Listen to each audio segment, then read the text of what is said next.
My fellow Singaporeans, good afternoon. I last spoke to you on COVID-19 3 weeks ago. Since then, the number of new cases daily has begun to rise. We used to see fewer than 10 new cases a day. But in the last 2 weeks, despite our best efforts, we have routinely had more than 50 new cases daily. Initially, many of the new cases were imported from overseas, mostly returning Singaporeans. Then last week, we began to have more local cases. Furthermore, despite our good contact tracing, for nearly half of these cases, we don't know where or from whom the person caught the virus. And this suggests that there are more people out there who are infected, but who have not been identified.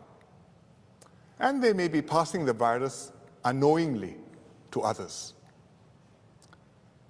In the last few days, we have also discovered several clusters at foreign worker dormitories and one at a nursing home.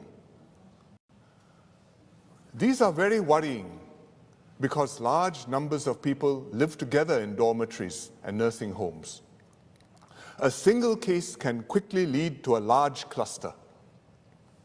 Furthermore, nursing home patients are mostly old and frail and very vulnerable to the virus. As the situation developed over the past weeks, we have tightened our safe distancing measures progressively. Singaporeans have responded well, calmly and responsibly, and made adjustments in their daily lives. By working together, we have kept the outbreak under control. But looking at the trend, I am worried that unless we take further steps, things will gradually get worse, or another big cluster may push things over the edge. I discussed this with a multi-ministry task force.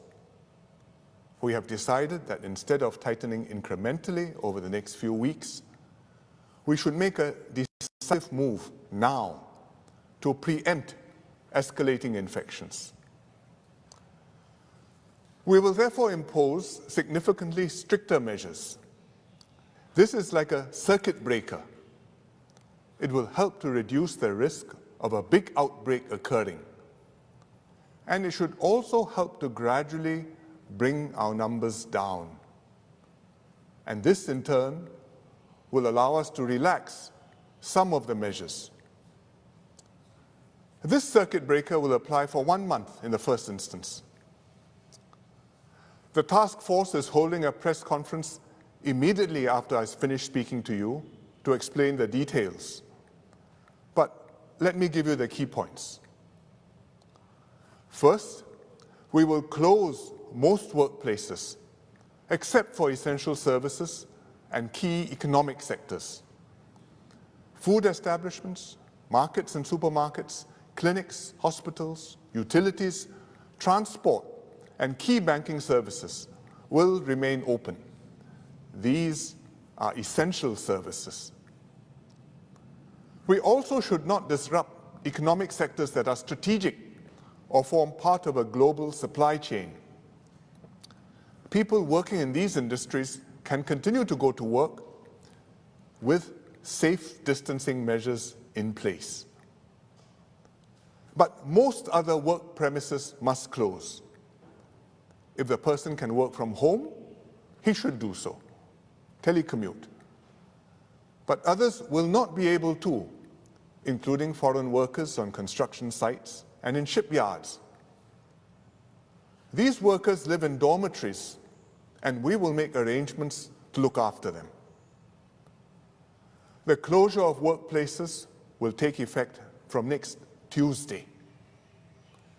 This will ensure that most of our workforce stays at home and limits their physical interaction to as few people as possible. Second, we will also move to full home-based learning in our schools and institutes of higher learning. We started with 1 day of home-based learning this week. This has gone smoothly, with some teething issues being resolved. The Ministry of Education will work with the schools to implement full home-based learning starting next Wednesday. All preschool and student care centers will also be closed, but they will provide limited services for children of parents who have to continue working and are unable to make alternative care arrangements. Third, we will tighten restrictions on movements and gatherings of people. It boils down to 3 things. First, stay at home as much as possible. Second, avoid socializing with others beyond your own household. Gatherings should be confined to your household. Avoid visiting even your extended families who are not staying with you, especially if they are elderly or vulnerable. Third, go out only to do essential things. For work, if you are in essential services or in a key economic sector. To buy food at markets, or to take out from restaurants and hawker centers. Or to exercise in the neighborhood park, keeping a safe distance from others. The spirit of these measures is to get all of us to minimize physical contact. If we don't go out, if we avoid contact with others, then the virus won't be able to spread. It's as simple as that. But I know this is very hard to do. It's very hard as a practical matter in places like hawker centers and wet markets, because it's difficult to practice safe distancing, especially on the weekends when it's crowded. It will help if we all adjust our habits. For example, do our marketing on weekdays instead of weekends to avoid the crowd. We will also deploy more safe distancing ambassadors to encourage people not to crowd together. So please cooperate with them.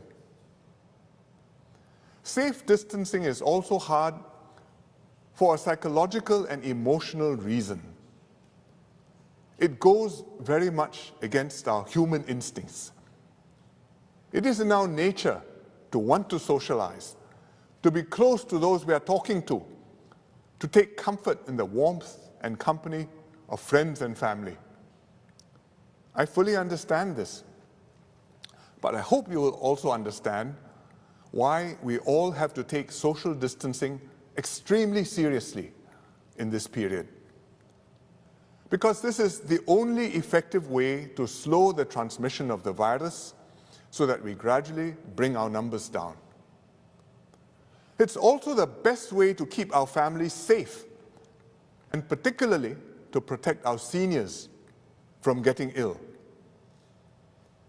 So please, bear with the painful adjustments that we have to make. Each and every one of us can and must do our part to keep everyone in Singapore safe from COVID-19.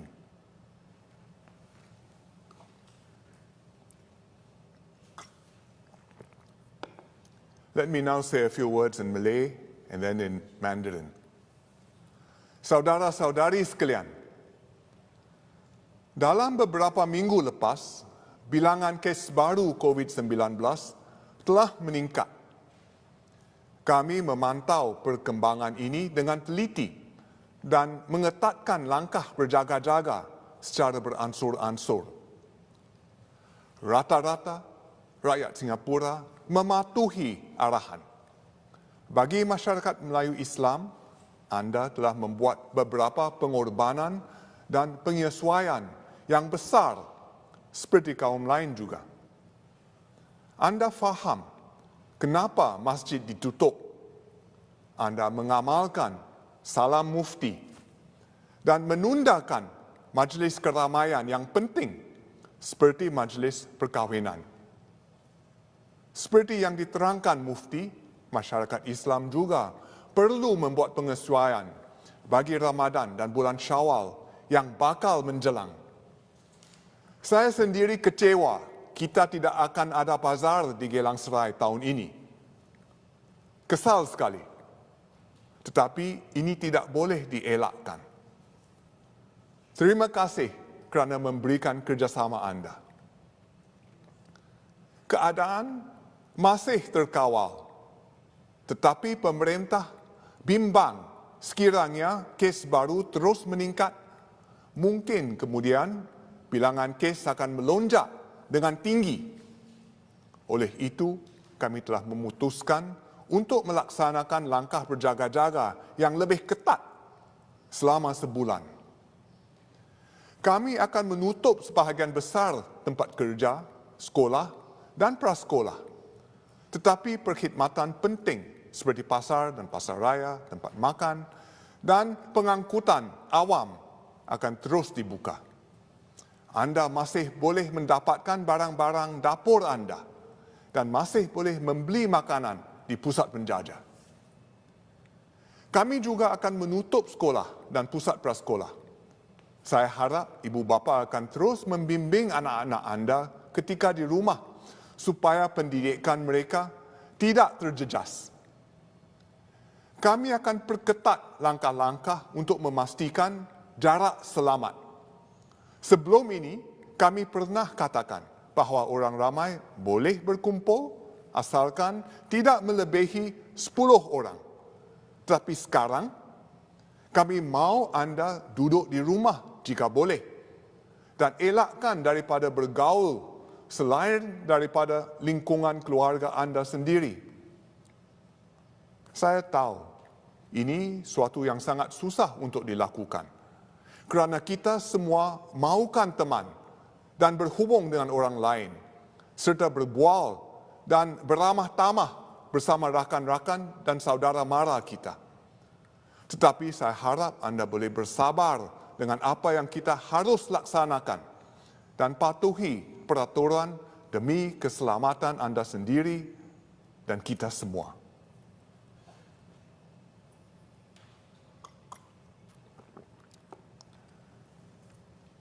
各位同胞，过去几个星期，冠状病毒的确诊病例逐步增加，我们密切关注事态的发展，并且随着疫情的演变，逐步加紧防控措施，以保障国人的健康。非常感谢大家的合作，遵守相关的规定。现在的情况继续受到控制，但我担心，如果这种趋势持续下去，我们迟早会面临病例大幅度增加的风险。因此，我们决定暂时采取更严格的措施，尽量减少人与人之间的接触，防止病毒扩散。这些措施将为期1个月。我们将下令暂时关闭提供非必要服务的商店，但是巴萨、超市、小贩中心、餐馆和公共交通等基本服务将照常营业。你还是可以买到日常用品、蔬菜、肉类等，也还可以向摊主购买食物带回家享用。我们也将关闭学校和学前教育中心，但我们会给你时间去安排。在关闭期间，孩子由谁照料？我们会为那些还是需要工作或是无法安排人手照顾孩子的父母亲提供协助。教育部长稍后会详细说明。此外，我们将加强安全距离措施。过去的做法是，人们可以继续有聚会，只要人数不超过10个。但现在，我们希望你尽可能留在家里，除了与一起同住的家庭成员以外，请避免出门参加社交活动。我知道有些是大家庭，亲人也住得很近。不过在这1个月，也请大家忍耐一下，在这期间，请不要互相拜访、串门或搬来搬去住，请暂时把住所定在一个地方。但希望大家继续以其他方式保持联络，例如视讯聊天或打电话，甚至还可以写信。我知道要严格遵守安全距离措施并不容易，毕竟社交活动是我们日常生活的一个重要部分。我们都需要通过社交感受到亲情和友情的温暖，都渴望有亲人和朋友在身边陪伴，相互扶持，排忧解闷，谈天说地。尤其是我们的乐龄人士，之前政府不得已已经取消了大部分他们喜欢参与的活动，他们不能去上课，跟老朋友一起喝茶聊天、唱歌跳舞、做运动，可能会觉得生活很单调。幸好网上和电视上有很多节目，让年长人士在家也可以继续过精彩的生活。例如，华文媒体集团每天就推出一系列网上直播，邀请人民协会的教练和老师继续陪大家晨运、学习烹饪和唱歌。8频道也有电视节目教大家运动、分享保健贴士等等，让人们待在家里也不会无聊。所以在对抗疫情的非常时期，为了全民的健康，请大家必须暂时忍一忍，没有必要的话就不要出门。这么做既是照顾好自己，也是为了保护好我们的年长家人以及体弱的人士，避免他们受到感染。我预请大家积极配合这些新的防疫措施，齐心对抗疫情，保障我们的家人和新加坡的安全。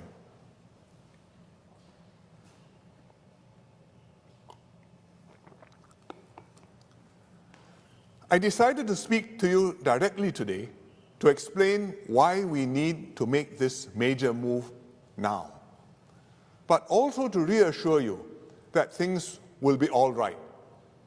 Essential services will continue running so that all of us can cope with this new situation as we batten down to fight this virus. We have enough food supplies to last us through this period and beyond. You can still shop at the supermarket or wet market, and you need not rush to stock up for weeks at a time. You can still buy food from your favorite hawker centers or coffee shop, though you will have to take out and eat at home with your family rather than hang out and eat outside with your friends. I know these measures will impact our workers and businesses severely.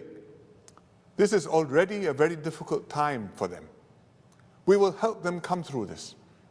On Monday in Parliament, DPM Heng Swee Keat will announce additional support for households and businesses over and above what was provided in the 2 earlier budgets.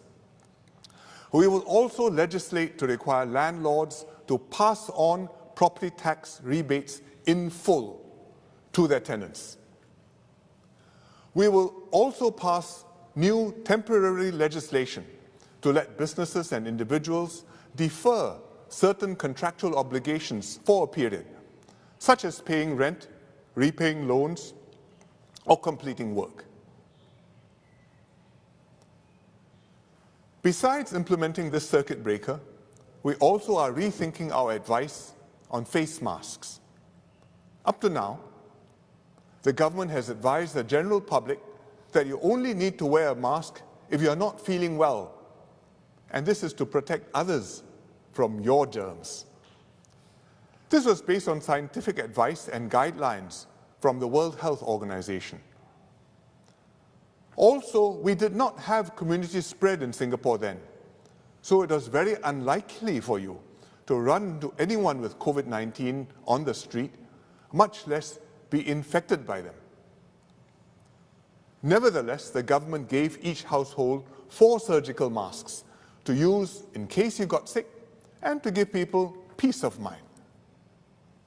Now, the situation is changing. We now think there are some cases out there in the community going undetected, though probably still not that many. We also now have evidence that an infected person can show no symptoms and yet still pass on the virus to others. This is why the World Health Organization is reviewing the issue of face masks, and so is the US Communicable Diseases Center, CDC. Therefore, we will no longer discourage people from wearing masks. Wearing a mask may help to protect others in case you have the virus but don't know it. This is so that you keep your droplets to yourself when you sneeze or when you speak or cough. It can also protect yourself a little better, especially if you're elderly or vulnerable because of pre-existing health conditions. We still want to conserve surgical masks for people who really need them, healthcare workers in clinics and hospitals. For everyone else, in a community setting, alternatives like reusable masks will give some added protection. So from this Sunday, the government will distribute reusable masks to all households. Meanwhile, many community groups have been making and distributing reusable masks for the elderly and vulnerable. I applaud these efforts. They show our community spirit and mutual care. But remember, mask or no mask, you still need to wash your hands and keep a safe distance away from other people. The next few weeks will be pivotal. Even after these stepped-up measures, the number of cases will quite likely still go up in the next few days. There can be cases who have already been infected earlier, except they have not yet shown symptoms or not yet gone to see their doctor. But if we keep our efforts up, within a few weeks, we should be able to bring the numbers under control and bring the numbers down and get into a more sustainable position. We will keep on doing our utmost to protect every Singaporean from COVID-19. Many people have been working tirelessly for the past 2 months. Our nurses and doctors, our contact tracers and healthcare staff. We thank them all for their efforts and sacrifices. Now, we are all enlisted to join them on the front line. It will be a long fight, but if any country can see this through, it is Singapore. We have the resources, we have the determination, we are united. By helping one another through this, we will prevail and emerge stronger. Thank you.